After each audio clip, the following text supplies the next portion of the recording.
hi there, and welcome to part 3 of EASY-PEASY X3D.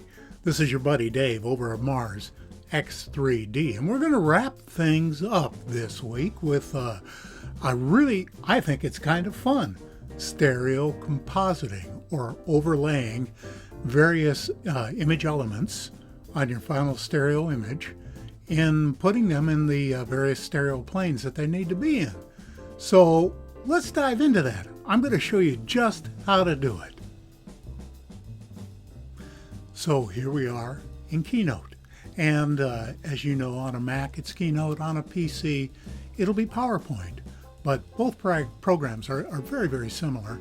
And everything that I do in Keynote, you'll be able to do in PowerPoint because I did it in PowerPoint for a long, long time. So this is a basic compositing palette that you can set up for yourself. And if you follow the cursor, you can see we have our citation link and provenance right here. Then we have our various indicators here for locating the anomaly on the image when necessary. And we have labels calling it context view, detail view. Why? Why would I do that? Because if those pictures get cropped out or taken or stolen or borrowed or used in any way, and it says detail view, then they're going to know that it came from something larger, a larger collection. Context view is important for size. The detail view is important for detail. So that's what those are. And then your logo. And I just brought in just a generic logo right here. And you know, you can transparent the background of your logo, and you can do that in Photoshop or any other program. There's a program on the web, an online program called Lunapic, and you can do it there as well. And then you turn it into a PNG, and you'll open a square, which I'll show you in just a moment, and then you import it, and it's got a transparent background. Okay, now that we've set up our basic compositing palette, we're going to import our picture that we worked on in part 1 and part 2. So we're going to take a square, and you can do this in PowerPoint as well. And here's what we're going to do. We're going to go over here, and instead of color fill, we're going to select image fill, and it's going to be scale to fill. And then we're going to choose our image, which is the 855 keyhole block. Let's open that. Okay, and now we're going to just stretch this thing out, get it roughly where we want it, and pull it down. And that's just about where we want it to be. But I'm going to grab this corner and hit shift, and I'm going to make it bigger. It's always easier to work with when it's a little bit bigger, unless you have really, really sharp eyes. So our first thing is to put our data bar. Now you can do any kind of data bar you want. See how it disappeared? Let's run that one to the back, the main picture. Ta-da! There it is. You can do any kind of data bar you want. This is just what I'm currently using. I try to change it up every year. And the thing you're going to be tempted to do is get too busy and too colorful. I went through that stage too. But anyway, here's your data bar. Going to hit Command D to duplicate it, or Control D in PowerPoint. In Keynote, you have that nice little yellow line appear when it's aligned. Now, you're going to take your right arrow or left arrow, as the case may be. I'm going to use the left arrow. And see how we can move it back. Look at it in X3D. And we're going to put it just about even with the anomaly, so that when they zoom in on it, the data is right there for them. And of course I use the short URL there, so you can type it. Clickable URLs are always in the videos, but if you happen to run across this image, you can type that in very easily and go to the source image. Now, you might want to use an indicator on this. Obviously, we're right on top of the anomaly. We don't really need it, but I'll show you what you do anyway. Let's size a box and hit Control D, copy it, bring it over, align it, and now let's use the left or right arrow, right arrow in this case, and let's bring it up looking at it in 3D until it's in front of that rock, so it's not impinging on anything that's in a plane. And there you have it, neatly displayed in a box. Then the next thing you're going to do, probably, maybe, is use your detail view. Well, I'm going to put it here because it's real easy to see there. And it's already aligned. So I'm going to bring it over here. And again, let's use our right or left arrow. I'm going to use right arrow a little bit. Bring it forward a little bit. And there we go. Bring in your logo or whatever, anything else you want to use. A watermark, a copyright, other information. Again, the temptation is to get too busy. But unfortunately, most of these things are needed because people steal your work. So, again, let's use right or left arrow. Let's move that guy back a little bit. Not too far, but as long as it's not breaking the stereo window. And there you go. Stereo compositing. That's not so hard, is it? Now, how do you get this picture to your file? Well, on a Mac, you hit Control-Shift-5. Of course, on a PC, you'll have your snip function. But you go ahead and you size the window to receive that image. Try not to get any white in there if you can help it. And go to your options, and we're going to go to our desktop and tutorial, and part 3 is our choosing, and we're going to hit capture. Ta-da! And there it is down in the corner. And let's just go over there and have a look, and there it is. There's what we just did, and we're going to check it to see if everything is the way we want it to.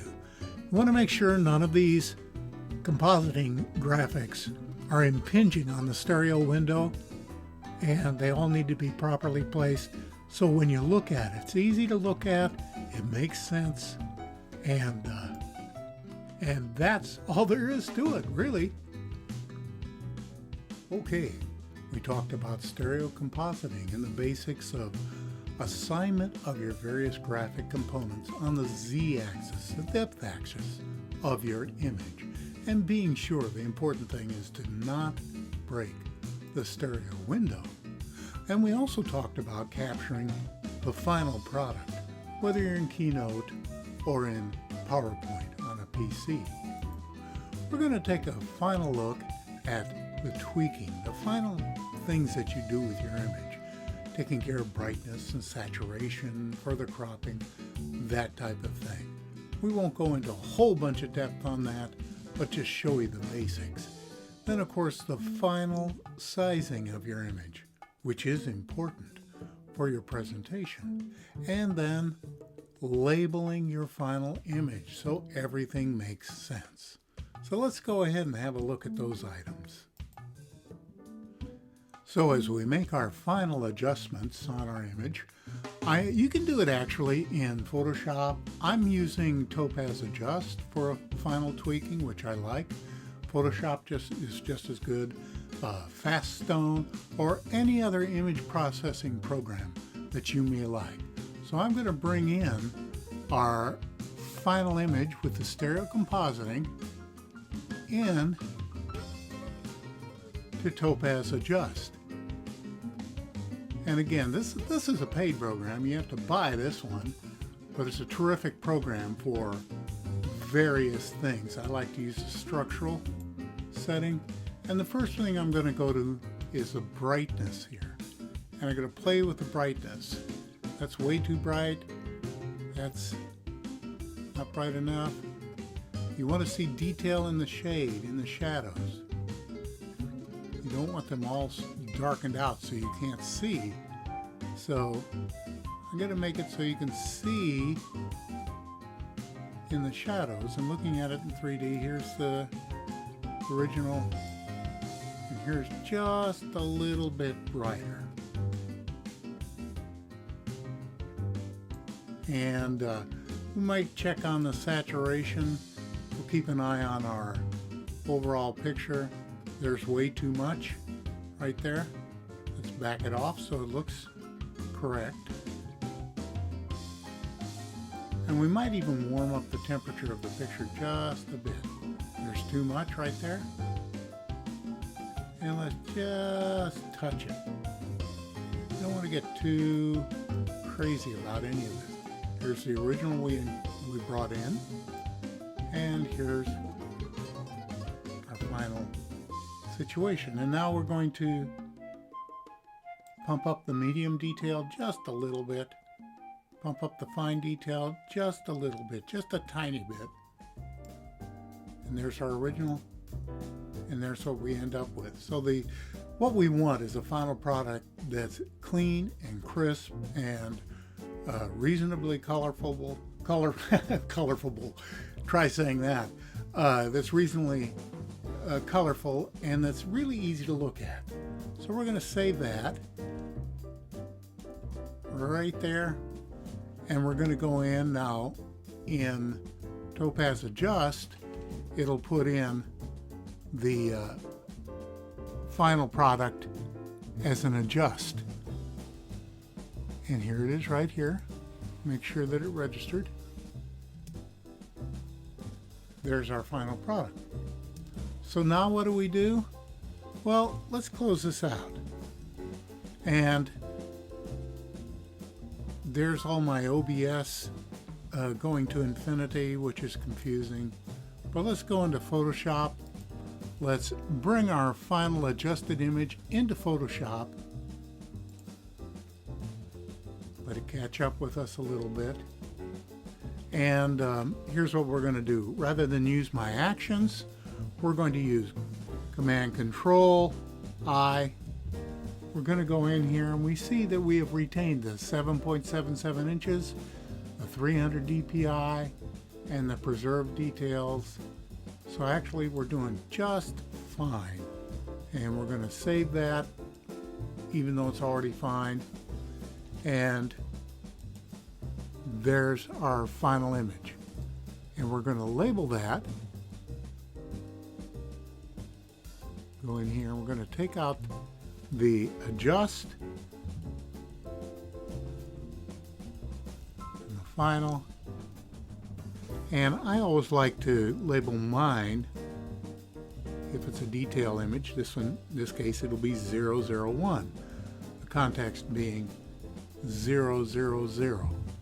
So there's our final image that's been tweaked and adjusted and sized. Now obviously if you're making images for own personal use, your personal images and not anomalies and things like that, all of this stuff probably doesn't apply. Tutorial 1 and 2 would more than take care of your needs. But let me add just a couple points further before we close out on the presentation. You see, making these anomalies colorful, attractive, truthful, easy on the eye, truthful, fun to look at, and truthful is the goal. You see, so many anomalists want to call every single rock, every single blurred image, every single little thing they see, oh, an anomaly. You know, let's get real here. Let's raise the bar, huh? This is why I focus on the non-fractal images as much as possible. And I try to keep a rational and fairly objective perspective on things, even though I admit to having my own biases about there having been a civilization in the past on Mars, and probably currently. But that's based upon my observation of the evidence over the years. That's not just me sitting down in a corner and declaring that this is the case. No, this is based on what I've observed. So I'm hoping that someone out there, someone will pick up the baton and run with this and continue to do anomalous structures on not only on Mars, but on the moon and on the various moons of the other planets and asteroids and comets and wherever else they might be found. It's time for other people to get involved, and that's one of the reasons that I'm presenting these tutorials, so that you have the tools you need to do just exactly that. Anyway, this has been a lot of fun. I hope you've enjoyed it. I hope you've learned a thing or two, and I hope you do something with it. So this is your buddy Dave over at Mars X3D. Be well.